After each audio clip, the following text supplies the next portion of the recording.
Schindler's List is often described as one of the greatest films ever made. But what most people don't realize is that this movie nearly never happened.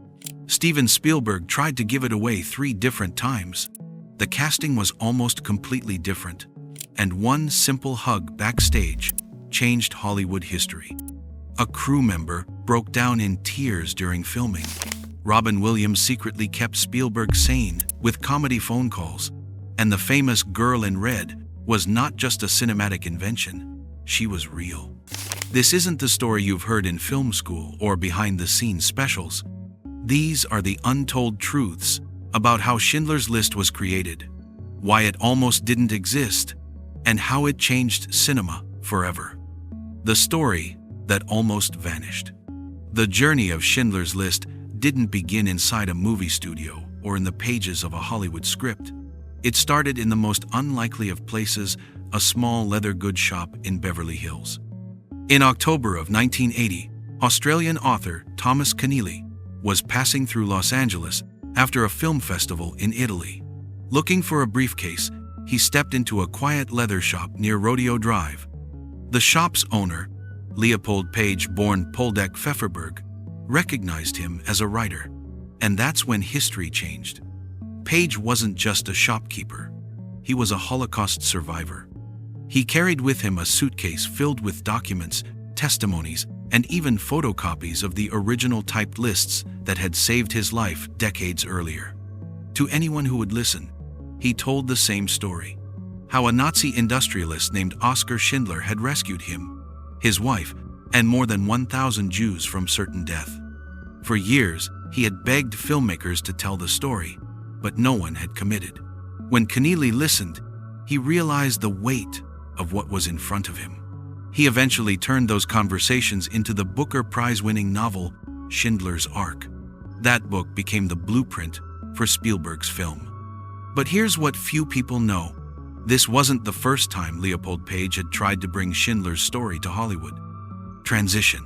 But before Spielberg ever heard of it, the story had already failed once in Hollywood. The failed first attempts. Back in the 1960s, Page had told the same story to the wife of film producer Marvin Gosch. She was so moved that she shared it with her husband. Gosch bought the rights for $50,000 and even hired Howard Koch, the legendary co-writer of Casablanca. They started interviewing survivors living in Los Angeles, and they even reached out to Schindler himself. For a moment, it seemed like the movie would actually happen, but Hollywood wasn't ready.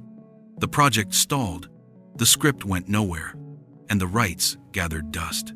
For nearly 2 decades, Oskar Schindler's story sat in silence. Survivors aged, many passed away, and it seemed as though this chapter of history might never reach the screen. Transition. Until the 1980s, when one of the most famous directors in the world was handed the story and didn't want it. Spielberg didn't want it. Steven Spielberg first heard about Schindler's List in the early 1980s. His mentor, Sid Sheinberg, gave him a copy of Keneally's novel and said, "This is a story you need to tell." At that point, Spielberg was at the height of blockbuster fame. He had already given the world Jaws, E.T., and Raiders of the Lost Ark.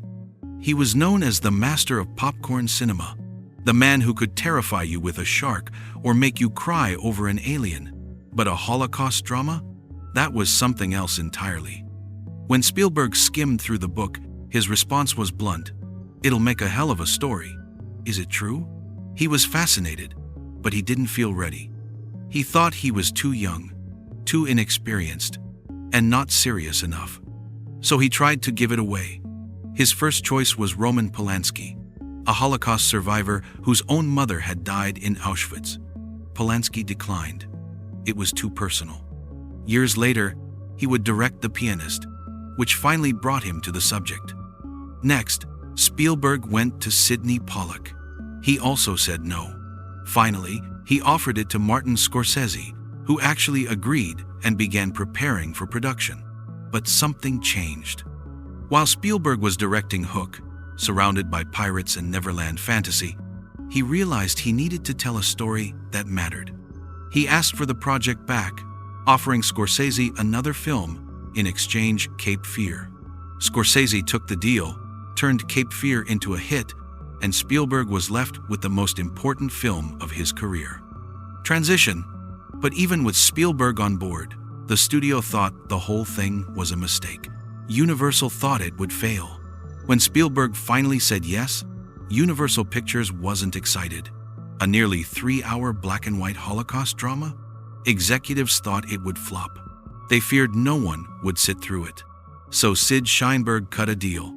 Spielberg could direct Schindler's List, but first, he had to make a guaranteed hit. That hit was Jurassic Park. In 1993, Spielberg delivered not one, but two of the most iconic films of all time. First came Jurassic Park, which dominated the box office in June.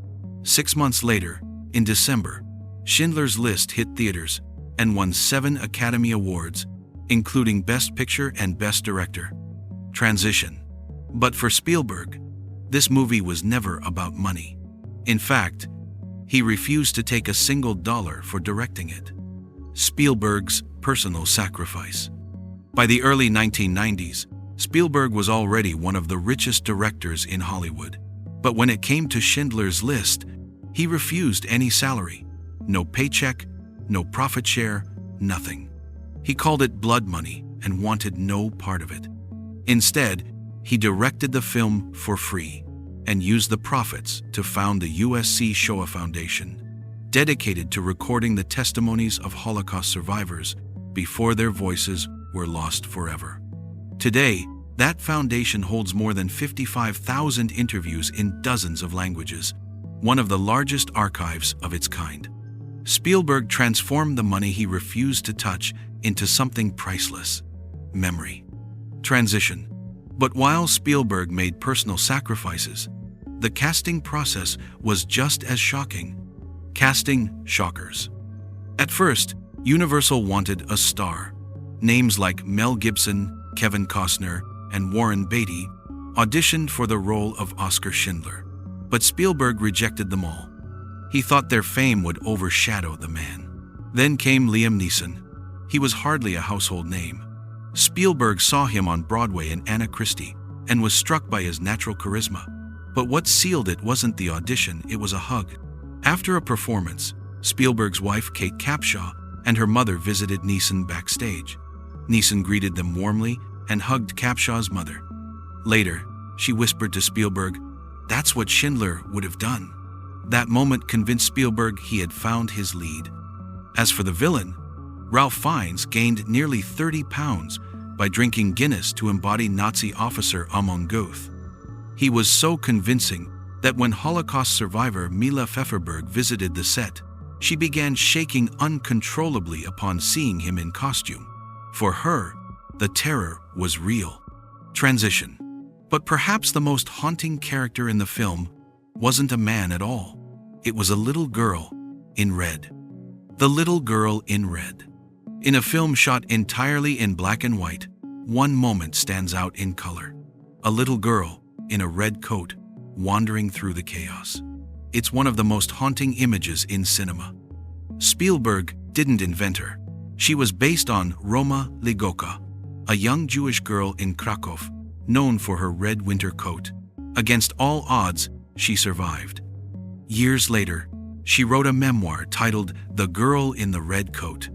In the film, the role was played by 3-year-old Olivia Dabrowska. Spielberg asked her to promise not to watch the movie until she was 18. She broke that promise at 11 and was devastated by what she saw. Only later did she understand the importance of her role. Transition. But while audiences were shaken by the story, the man telling it was struggling just as much behind the camera. Filming trauma and Robin Williams. Filming Schindler's List was 92 days of emotional exhaustion. The cast and crew recreated horrors every day, and the atmosphere on set was heavy. Spielberg himself felt crushed. To cope, he leaned on his friend Robin Williams. Every night, Williams would call and launch into improvised comedy routines, doing impressions and silly voices just to make Spielberg laugh. Those calls became his lifeline. Composer John Williams had a similar reaction. After watching a rough cut, he was so overwhelmed that he stepped outside and said, "You deserve a better composer." Spielberg replied, "I know, but they're all dead." Williams went on to create one of the most haunting scores in film history, Transition. And when it was finally finished, the film became more than just a movie. It became Spielberg's turning point. Conclusion: the legacy. Schindler's List won 7 Oscars, but for Spielberg, the awards weren't the point. The film changed his career, his purpose, and his legacy. It was no longer about summer blockbusters. It was about history, memory, and responsibility. When the film was re-released for its 25th anniversary, Spielberg explained why it mattered more than ever. Hate, he said, wasn't hiding anymore, it was out in the open, headlines instead of whispers. Schindler's List wasn't just a story of the past, it was a warning for the present. So when you watch it today, remember, it almost never happened. Spielberg nearly walked away. Survivors nearly lost their chance to be heard. And yet, against all odds, the film exists. The question isn't whether you've seen Schindler's List. The question is whether you understand the sacrifices, the accidents, and the moments of fate that made it possible.